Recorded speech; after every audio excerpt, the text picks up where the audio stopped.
Olá, estamos de volta em mais uma semana com o nosso Viver Bem em Cristo. Sempre aqui contando com a presença do ministro do Evangelho, Sérgio Alves, que nos traz esclarecimentos sobre a palavra de Deus. A palavra de tanta sabedoria e tão preciosa para que nós possamos viver melhor, mais em paz, com mais saúde. Não é, pastor Sérgio? Tudo bem? Tudo bem, uma boa noite a todos aí da nossa audiência do programa Viver Bem em Cristo. Boa noite a você e a toda a equipe aí dos bastidores do programa. Que Deus abençoe a todos nós naquilo que vamos hoje trazer como conteúdo bíblico para todos aqui se alimentar e se fortalecer em Cristo Jesus.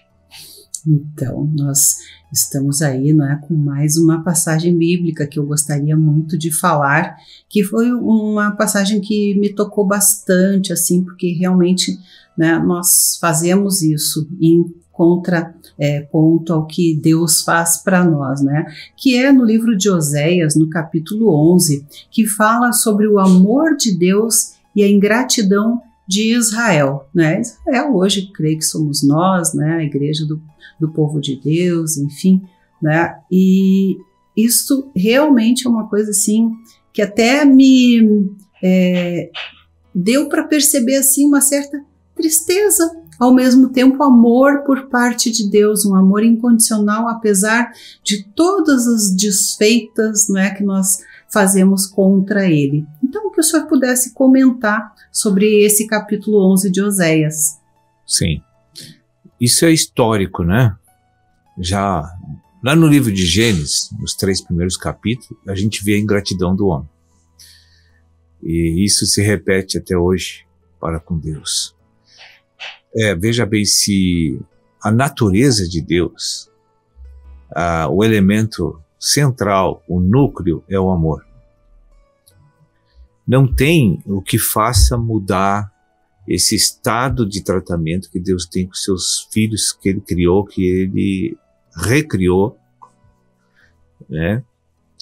Já através de Cristo, todos nós que somos cristãos já fomos recriados. Os que ainda não vieram para a igreja ainda podem ser recriados, segundo Deus. Então, o Senhor, Ele é justo, Ele é amoroso. Por que a gente pode comprovar que Ele é amoroso? Muitas vezes eu pensei sobre isso no passado. Poxa, eu não vejo Deus, Ele não está aqui na minha frente. Eu não vejo Ele agir. Eu não vejo Ele reagir. Eu não sinto Ele. Como é que eu vou identificar que Ele é amoroso e perfeito no amor? Através do livre-arbítrio que Ele nos deu. Eu consegui descobrir esse amor de Deus foi através da livre vontade que Ele dotou todos os homens. Porque eu nunca vi Deus impor para uma pessoa que viesse para cá, para a igreja com Ele. Nunca vi.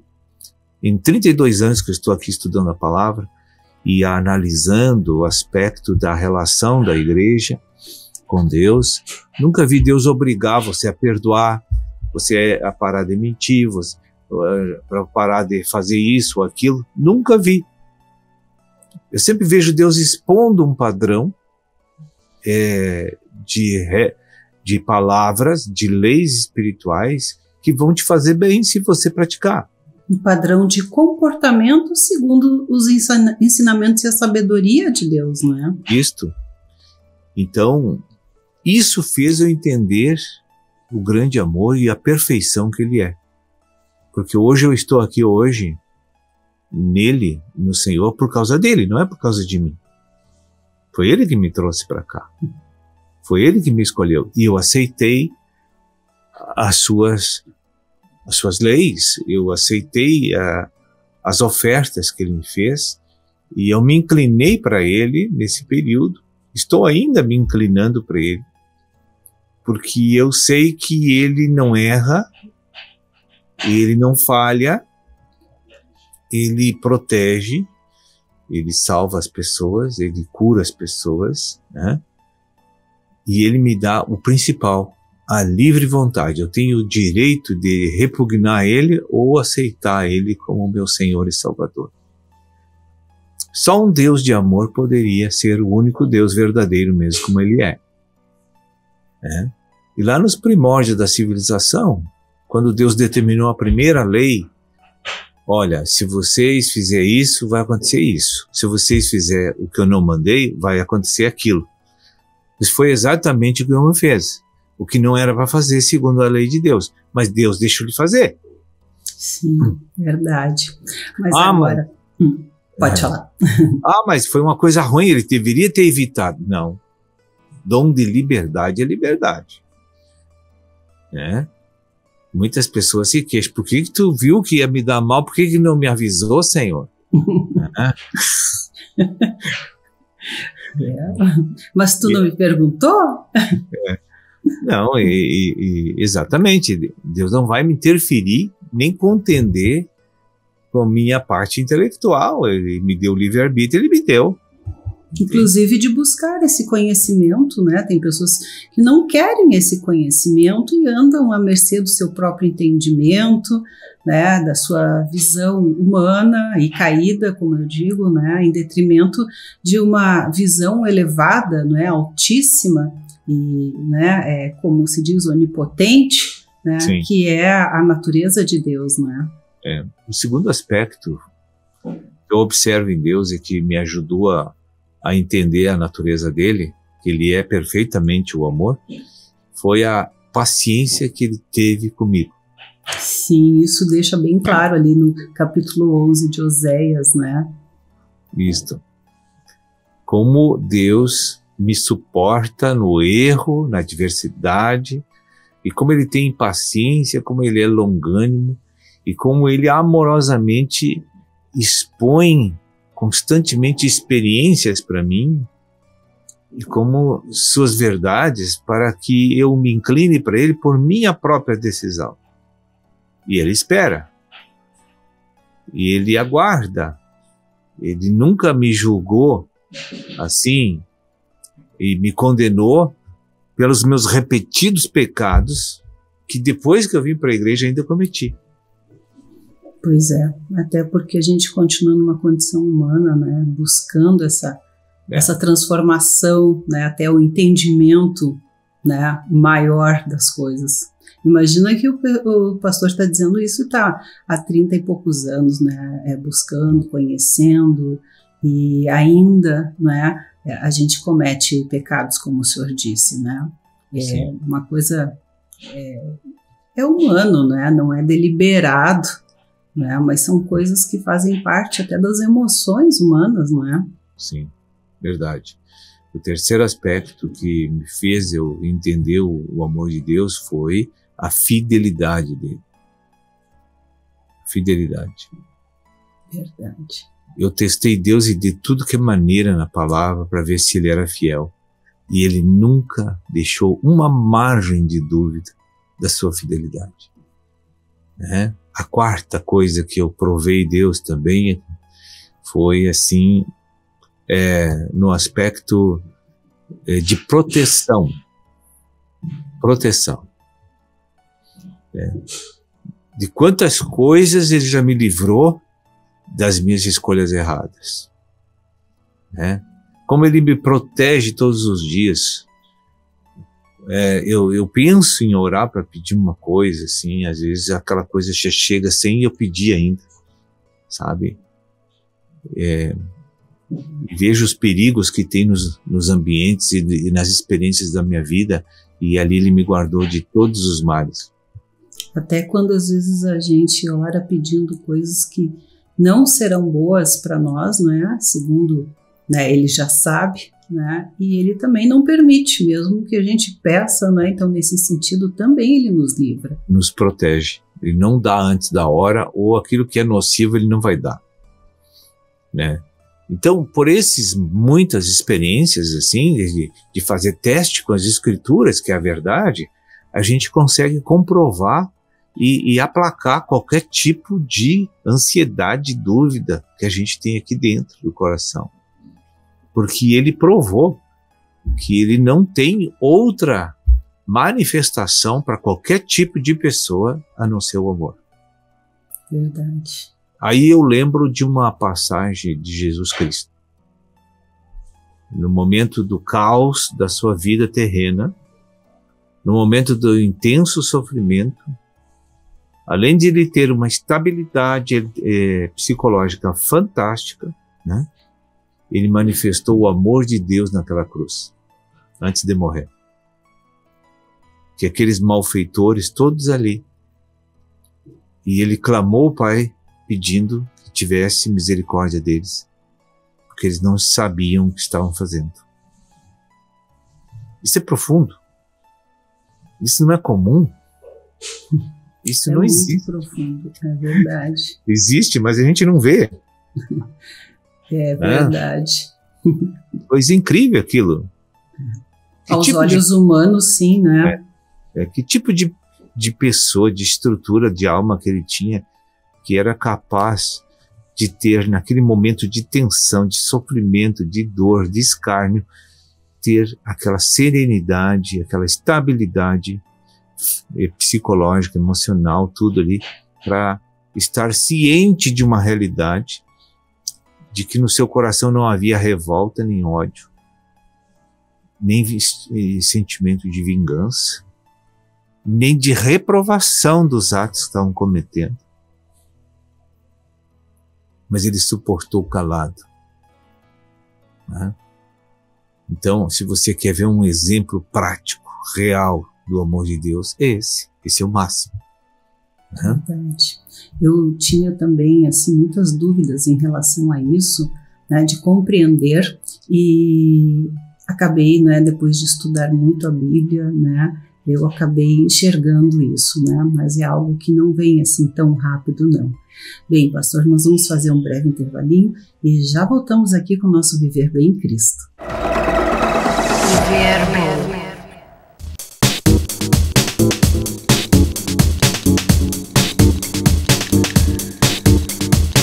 Estamos de volta com o nosso Viver Bem em Cristo e falávamos há pouco, né, do capítulo 11 do livro de Oséias, que fala do amor de Deus e da ingratidão, né, dos homens. E o Senhor, né, falou assim que mesmo após 30 e poucos anos, né, de estar dedicado a Deus, buscando, né, exclusivamente a palavra e pregar e levar essa palavra, né, ainda de vez em quando acontece de o senhor cometer algum pecado, né? E pecado, não existe pecadinho, pecado, né? É tudo pecado, né? Por mínimo que seja, né? E quanto mais se sabe, mais a gente reconhece essas coisas, às vezes até por pensamentos, né? Que vêm. E então eu queria fazer uma pergunta: por que, mesmo conhecendo o pecado, né, e não querendo pecar, por que a gente ainda peca? A Bíblia explica isso no livro de Romanos. O apóstolo Paulo pontuou a sua experiência, né, que ele não queria pecar, mas ele pecava, né? A intenção dele era andar retamente diante de Deus, mas ele não conseguia. Então, o que significa esse relato? A gente deduz esse falar espiritual ali na Bíblia, de Romanos capítulo 7 e 8. Então, ali explica o seguinte, que existe um poder que habita em nós, que é a velha natureza, tem um poder, porque ela é totalmente constituída por maus espíritos. O velho homem, a natureza pecaminosa, que são sinônimos. Então, essa natureza em nós tem um poder, uma supremacia, um domínio sobre nossa alma. Que a hora que esses seres querem manifestar atos contrários à verdade de Deus, atitudes contrárias à verdade de Deus, eles vêm na nossa mente e ele nos vence a nossa vontade de querer fazer o contrário e se manifestam. Nós temos exemplos diariamente, semanalmente, eu acho, em nossas vidas. Podemos citar. Muitas vezes você está lá cheio de boa intenção, com alguma pessoa, coisa e tal, e a pessoa começa a se lançar contra você e a desconfiar de você, sendo que você está cheio de boas intenções.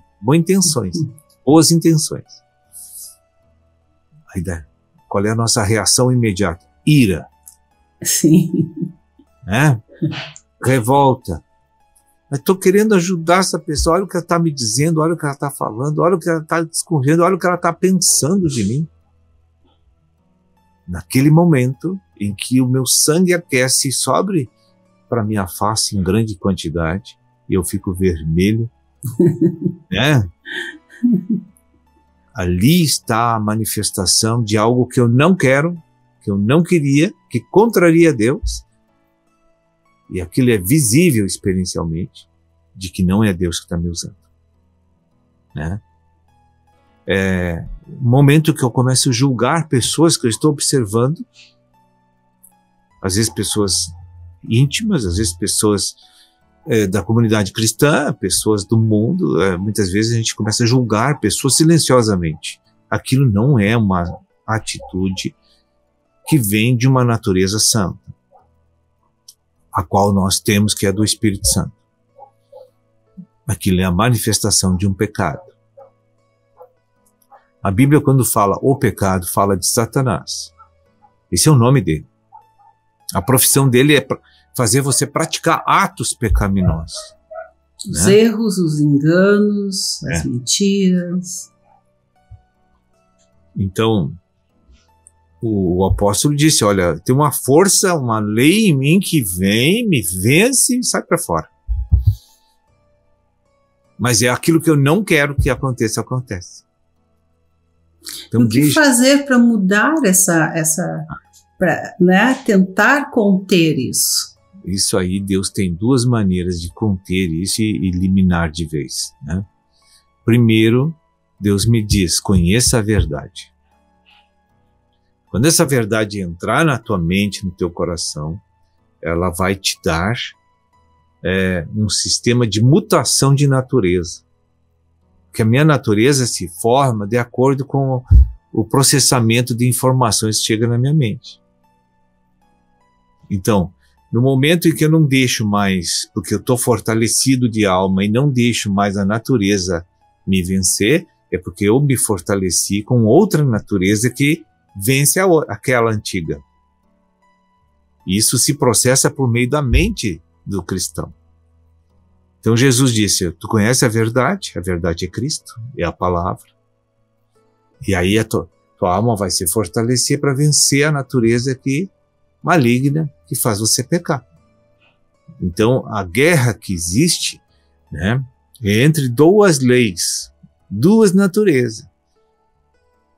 A que fica mais forte elimina a outra.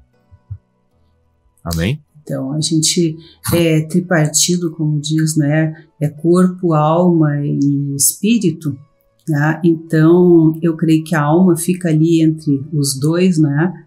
E talvez a alma se incline mais para Deus ou mais para as coisas, né, do corpo, que são essas, como diz ali, paixões e vontades, enfim, né, que existem na nossa mente, né? Então, né, o Senhor me disse, né, e disse aqui já algumas vezes que a nossa alma é a mente, a vontade, as emoções, é ali que Deus então tem que agir para que essa alma se incline para o Espírito, né, para Ele, né, o Espírito dele unido ao nosso, né, e não para as coisas, as vontades humanas que são expressas através do nosso corpo, né, da boca, enfim, de todas as coisas que nos fazem, em todos os sentidos, nos relacionarmos, né, com outras pessoas.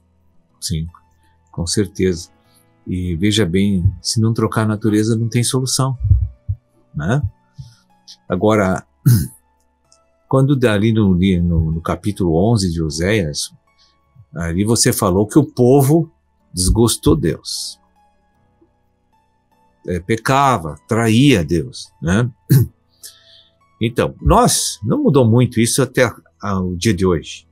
Quando Deus nos coloca em situações de sofrimento, de tribulações, o que a gente pensa? Deus me abandonou? Deus não está vendo o que eu estou passando? Eu não tenho feito nada de errado. Eu ando orando, eu ando lendo a Bíblia, eu ajudo as pessoas. E Deus está com tudo isso me paga com sofrimento, né? Mas na verdade, quando Deus permite que uma pessoa sofra, é para o bem dela. É difícil de entender esse paradoxo, mas a verdade é essa, porque Deus está enfraquecendo aquela natureza pecaminosa que te vence e faz você pecar. Olha, eu sempre uso um exemplo bem simples disso, né? Que é um ditado que fala que não é possível fazer um bom omelete sem quebrar os ovos. Ah, isso aí é verdade também, né? E também não se faz um bom vinho sem pisotear as uvas, né? Então, verdade, olha, mas né, os resultados são muito bons, e a sabedoria divina, né, não é para a nossa morte, né? Sempre tem um fim proveitoso quando Deus permite, né?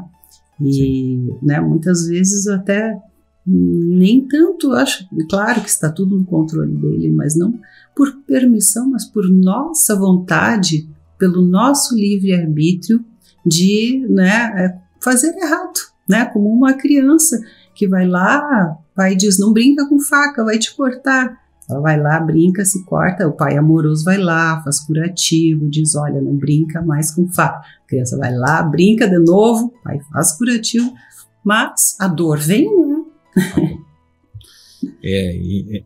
Eu creio que se existe uma ingratidão, realmente é o povo para com seu Criador, com seu Deus.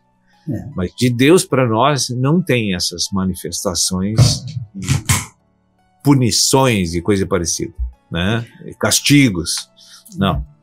A natureza de Deus, né? É amor. Bem, pastor, nós estamos encerrando o nosso programa hoje aqui, mas, se Deus quiser, estaremos na próxima semana novamente aí, né, com o nosso Viver Bem em Cristo. Até lá. Até lá, Deus abençoe a todos. Viver Bem.